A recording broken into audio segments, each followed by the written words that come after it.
I can look at what you've done, and I can see somebody who is abhorrent and despicable and actually evil. Actually, the stuff when you target someone's widow as she grieves. Once again, I disagree with the word targeting. No, I'm talking about me. I'm talking about me personally. My view of what you've done. I don't care about your motivation in terms of other people's inappropriate memes, many of which I may well agree with you about. But that doesn't mean that I then go and do it myself, or worse, because that makes me even more inhuman and abhorrent. You know, I really do hate Piers Morgan's show the more that I think about it, because essentially what the premise of so many of his episodes actually is that he will find somebody who posts the most incendiary, ridiculous, over-the-top take. They post this, by the way, for attention. Then he will bring that person on the show, thus giving him that attention, broadcast the thing that Piers is about to condemn to a much larger audience, all so that Piers Morgan could say, I think that's reprehensible in his British accent, all while he rakes in the cash. It's absolutely disgusting when you think about it, and a perfect example, a perfect distillation of this premise is the recent episode that featured the amazing Lucas, who, by the way, is a guy who used to be a right-wing YouTuber, but then decided that he was going to flip to be a black radical because he started becoming increasingly uncomfortable with the failures among the black population in the United States of America,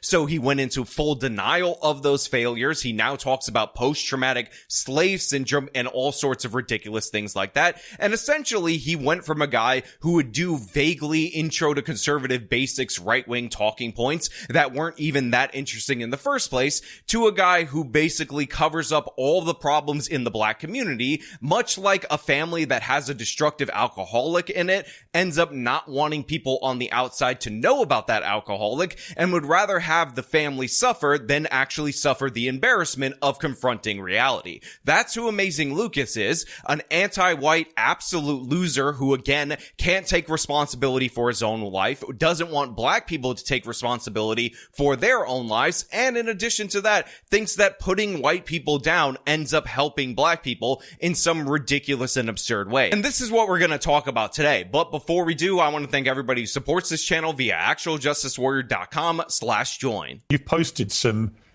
messages about Charlie Kirk on your Instagram, which we're going to show here. One is a post that's a parody of a Jubilee debate. I'm doing one of these myself soon, titled Charlie Kirk versus Bullet.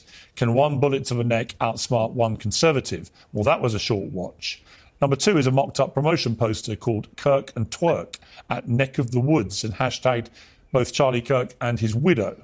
And the third was an image of a sunrise titled God Works in Mysterious Ways with the hashtag Charlie Kirk killing and praying hands as an emoji. And you're laughing as I show these. Why do you find this funny? So remember what I said about the premise of Piers Morgan's show? The fact is, the Amazing Lucas's Instagram posts are disgusting. They're reprehensible, and obviously so. But in reality, they would not get as much play out in the world, but for the fact that Piers Morgan decided to bring them up on air in order to shame Lucas, who again, he provided a platform to in order to do so. And by the way, a lot of people ask me to do this show or that show, and in reality, it is not up to me to be invited on these shows, so please stop telling me to go on other people's shows when I'm not actually invited there. And B, the reason that I don't get invited to shows like the Piers Morgan show is because you don't see me doing this kind of nonsense on the internet.com in order to get attention. I'm fine growing on my own, actually telling you what I think, not just trying to gin up hysteria and shock value a la Destiny, a la the Amazing Lucas, because unlike them, I actually think the substance of my arguments hold water, and I don't want to be a clown who's brought on to perform for somebody like Piers Morgan. But again, Lucas has no hesitation in playing that role because it's all about attention for a guy like him. Well, let me just say that I actually am a big advocate for dark humor, and I happen to have gotten a bit of a taste of that over the last, I don't know, maybe decade or so when it came to the right and their memes of George Floyd. Happy birthday being sober for 5 years. When they came to their memes of Breonna Taylor. So much like Destiny, the Amazing Lucas ends up hiding behind a very thinly veiled justification for his own hatred towards white people. And he ends up basically saying that, oh, there's this George Floyd meme where it says 5 years sober for George Floyd. Again, who gives a damn about that? If you want to be upset about that, feel free to call out the people that are making those memes. That doesn't really excuse you mocking Charlie Kirk's assassination and then, of course, tagging his wife in that in order to get attention. Then he says Breonna Taylor gets mocked, and honestly, we haven't really seen a lot of Breonna Taylor being made fun of. Most people agree on all sides that she's essentially an innocent victim in that particular case. It just so happens that her ex-boyfriend, the guy who was a drug dealer, ended up getting packages at her property. Her current boyfriend, who was at the property at the time with Breonna, thought that the police were actually him breaking in, so he fired at a cop, hitting the cop in the leg. The cops fired into the apartment, thinking that they were getting shot at by the drug dealer, and that ultimately ended up leading to the death of Breonna Taylor, but there isn't a lot of mockery of her. When it came to their memes of Trayvon Martin, the Trayvon challenge, right? When it came to their memes of Tamir Rice.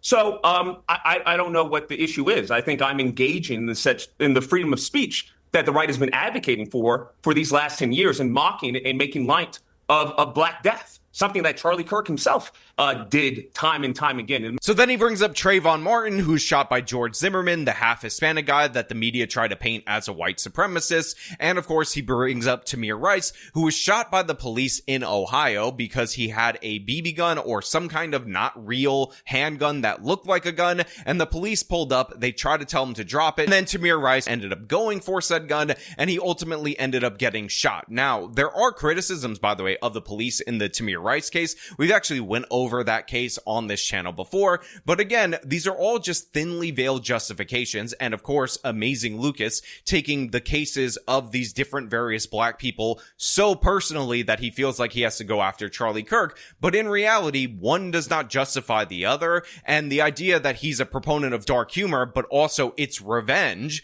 those are two conflicting explanations. Like, you guys understand what's going on right here, right? Matter of fact, I would argue that if Charlie Kirk, instead of focusing his time on Black culture and Black on Black crime, if he had spent a modicum of his time focusing on the white youth, that perhaps he would still be with us today. So there you have the Amazing Lucas saying that, oh, Charlie Kirk should have spent a modicum of his time focusing on the white youth, therefore he would be alive to this very day, as if Charlie Kirk didn't actually do that. He didn't actually engage with the youth out there in the world. But again, this is the Amazing Lucas projecting his insecurities about the absolute failures of various Black communities around the country. And what he's trying to do is be like, oh, you should have talked about white youth instead of Black youth, when in reality, Black youth is way disproportionately more criminal. And by the way, considering the victims of Black crime are disproportionately Black people, what the Amazing Lucas is trying to do is protect Black feelings over Black lives. That's the irony of this, is that if everybody did what he wanted, which was ignore the significant problems, specifically violent crime problems among Black communities, in order to spare Lucas's feelings, in order for him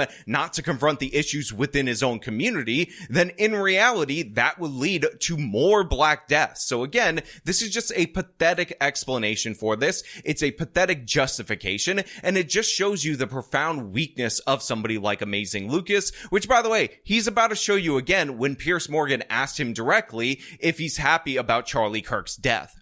Are you pleased he's dead? No, absolutely not. So how did you feel about his murder? I don't think. How did you feel about his murder?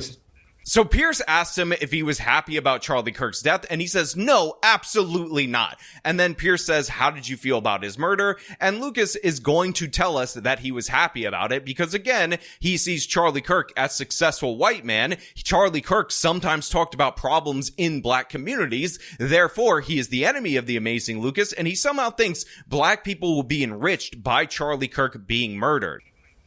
How do I feel about his murder? Yeah. Well, I think a quote by a great author sums up the sentiment of millions of Americans around the world. And that is, some cause happiness wherever they go. Others when they go. And I think that's a sentiment that is palpable amongst many Americans around the world. So Lucas ends up using that quote right there to say that he is happy about this, but of course he does it in the most cowardly, weak way. When he's confronted again by Piers Morgan, he ends up denying it, and then he starts talking about this is why many Americans around the world ended up feeling like this, because I also have to point out that Lucas doesn't really know how to talk. He's not in command of the English language, and it's actually embarrassing to hear this man speak, especially when when you actually listen to the verbiage that he's using. Due to the hate and vitriol and bile that Charlie Kirk sowed. So I think there was a so just to be clear, unless I misheard you, then you are happy he died. No, I don't think as far as happiness is an emotion that you literally just read me a quote which implies you're happy. You talked about some people's death bring happiness. So, of course, Lucas says, oh, he did all this hatred and bile and whatnot. He didn't. Again, he's victimizing himself. He's saying black people are the victims, even though black people are not the main character of the United States of America. They're not the main character in Charlie Kirk's life, and they're not the main character in the death of Charlie Kirk. Nobody gives a damn about your insecurity about the failures among black Americans. Get over it, push them to succeed, and stop trying to deny the problems within those communities. In addition to that, he's going to back off like a coward, even though he just read a quote about how happy he was, again, saying it without saying it, and it's absolutely cowardly. He knows why he's on this. He has been celebrating it publicly, and yet he is in full denial of it on Piers Morgan when directly asked. Now, indirectly, he'll dance around this. He'll tell you how he really feels about this, and it just goes to show you what a scumbag he actually is. The purpose of the quote was to say that there are some people who have caused harm and death and turmoil to other groups of people, such as Charlie Kirk, whether it's black people, whether it's, trans people. So again, he talks about how Charlie Kirk hurt black people so much by talking about the actual real problems within various black communities around the country. Again, Amazing Lucas's position is that if you have an abusive alcoholic in the family, it's more important that nobody knows outside of the family rather than, addressing the problems caused by said abusive alcoholic within the family. And then Pierce ends up asking him again, and Lucas denies it in the most cowardly way. I heard the quote, but just to be clear, you said that the quote ends in that their death brings happiness, but you've denied that you were happy. But when you tell me a quote I don't disagree. When you tell me a quote like that, I presume from that quote you're implying that actually you are happy he died because he deserved it. He had it coming. No, not at all. I don't think those are ever words that I've ever mentioned verbatim ever. Such a brave guy Lucas is. He never said those words specifically verbatim. He never used those exact words in that order. Therefore, you can't draw that conclusion, Pierce, which, by the way, Piers Morgan acknowledges. He points out that he quoted an author specifically to imply that he was happy, but Lucas too cowardly to address that. He also tries to pin it on other people, which again is a pattern from his own life where he tries to blame the problems from within the black community that are caused by members of the black community on white people, because he's always trying to shift the blame, never can take responsibility for anything in his own life. There is a sentiment that when someone who lives their life in evil and wickedness, according to the scripture, the power of life and death is in your tongue. And the hate and the vile and the venom that he spewed, I don't know what to tell you. As the scripture says, as he professed, you live by the sword, you die by the sword. I think his focus should have been on a community that, clearly is in problem. That I find it interesting that there's more scrutiny on people who may make memes that they've done of George Floyd and other black victims than on the white male youth that did this tragedy, as some would call it. So you notice, by the way, that the ginger is nodding along while Lucas is spewing this absolute insanity. And again, I will point out his obsession with the white youth and problems within the white community is absolutely absurd and ass backwards, because yes, even though this person happened to be a white guy that shot Charlie Kirk, ignoring the wildly disproportionate levels of violence among black communities in the black youth doesn't actually help them. The irony is this guy thinks he's the big defender of black people, but in reality, he's perfectly fine with those elevated rates of homicide. He's perfectly fine excusing it. In fact, he's uncomfortable by the idea of you pointing out the reality of the situation. So essentially, he's lashing out and crying about it. And the fact that he keeps bringing this up really goes to show you how insecure he actually is. It's really genuinely pathetic. I think this hypocrisy is ubiquitous within the right. And I think my memes expose that hypocrisy. And what about your own personal humanity? I mean, hashtagging his widow in a mocked-up promotion poster of Kirk and Twerk at Neck of the Woods. How do you justify targeting... hang on. How do you justify targeting his widow? I think that's a bit disingenuous to use such hyperbolic language as targeting. I think it's more of a strategic plan of attack to get the message out to more people. So one of the most impressive things about this is that Lucas has a horrible comprehension of the English language. He's like, I think it's really disingenuous of you, Pierce, to use the language of targeting. And then he proceeds to describe what he did, which is, by the way, the definition of targeting. Lucas, what is wrong with you? Are you okay? Are you off your medication? Do you need some help? Do we need to call a doctor for you, buddy? I think you're unwell. When we saw Erica Kirk, she had a moment to speak for unity within the country, left and right. And she chose to fundraise. She then chose to use the scripture and talk, very nicely of her, past husband. And I understand that. But by that same token, there are people who were absolutely harmed by the rhetoric that Charlie Kirk put out. And that rhetoric actually codified in many cases in many states. So I think it's abhorrent and actually perverse to expect people who are harmed by his rhetoric, harmed by someone who had anti-black, anyone who wasn't white and Christian in his perspective. I think it's perverse to try and criticize those people or try and make them seem as if they're the bad guys. Again, notice Lucas distancing himself from his own actions, much in the same way that he distances Black America from responsibility from their own actions. He keeps talking about how you can't expect people to do this, how people are going to react like this. And this is the reason why people are upset about this. And the crazy thing is that while he's talking about all the harm that Charlie Kirk allegedly did across the society, oh my God, he hurt all the blacks and the non-white Christians. In reality, Amazing Lucas, his whole brand was boosted up by Turning Point. This is a former Turning Point USA ambassador, so his career was aided by Charlie Kirk's organization. He owes part of his success to Charlie Kirk. He was directly helped by him, but then he's like, oh my God, white people help me. Charlie Kirk stuck his hand into the gutter to lift me up. I can't deal with that. I can't deal with that cognitive dissonance. So I'm going to talk about how he harmed all these vague, undefined people. Shut up, Lucas. When that's but see, funny enough, I can look at what you've done and I can see somebody who is abhorrent and despicable and actually evil, actually.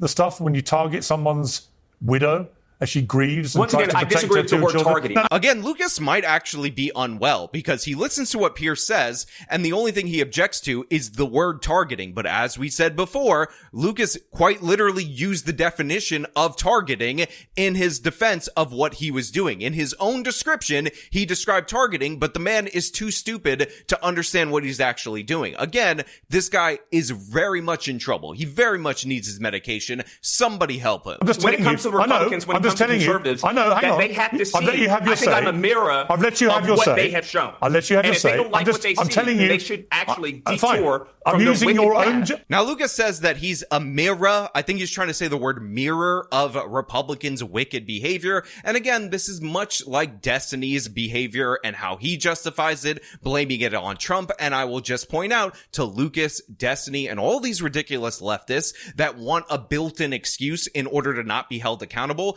The only thing you can control is your own behavior. I find this exceptionally sad because, Lucas, you talk about how hurt you were and how offended you were by such despicable things, and then you became the thing that you found the most repulsive, which is alarming and, as I mentioned, deeply saddening. I would be more than happy to litigate some of Charlie's positions for you.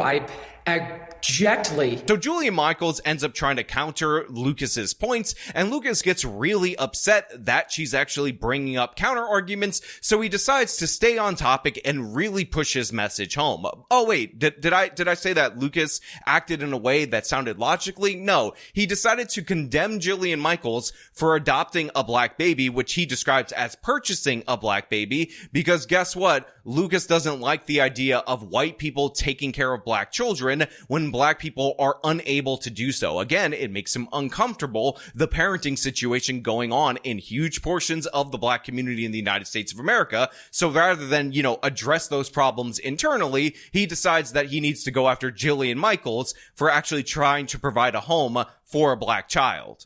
I don't think I need any litigation from a woman who tried to downplay slavery, who tried to all lives matter slavery after she purchased a black child. That's what I would argue. I don't think you need to as far as litigate anything. Would you like to discuss it? Okay. Well, especially you, who is the mother of a black child, who she purchased. Right. Other people is my adopt. turn to talk? You purchased. By all means. How did I Okay, well, I'm not quite sure what you mean by purchase. She's adopted, and it is illegal to purchase a child. Did you pay to get that child? No, I paid the adoption agency. It was absolutely free. Study. It was absolutely. I paid the adoption agency like you. So then there was a process of child. I believe that other people adopt. Adoption agency. Also, and I think it is really important for me to point out that Lucas, despite the fact that he calls himself the amazing Lucas, appears to not be able to say the word palpable. And I think that's a sentiment that is palpable. Lucas, the word you're looking for is palpable. Palpable. No, Lucas, we are not becoming friends with the table. It is not pal-table. It is palpable, not palatable. It's palpable. And this whole entire segment was an absolute disaster in every possible way. But again, as bad as Lucas is, this is exactly what you expect when you bring him onto this show. So really, it's shame on Piers Morgan. Let's be clear about that, because when you bring a crazy person on the show, because he said crazy things, you provide a wider audience for those crazy things, all to have him repeat them on the show so you can cut clips of him saying those crazy things just so you could sound virtuous by condemning him. I still blame you for providing a much wider audience to that. And for those of you who are saying, Sean, you're repeating what Lucas is saying, well, you're gonna have to figure out that one for yourself. And again, my criticism is almost equal parts Piers Morgan as it is to Lucas, and Piers Morgan, way bigger platform than all of us. But you know what? Those are just my thoughts. I want to know what you guys think down in the comments below. As per usual, if you like this video, show them by leaving a like, subscribe for more content, follow me on my social medias, support me via the support links in the description of this video. This has been me talking about Lucas's craziness and Piers Morgan platforming him. Till next time.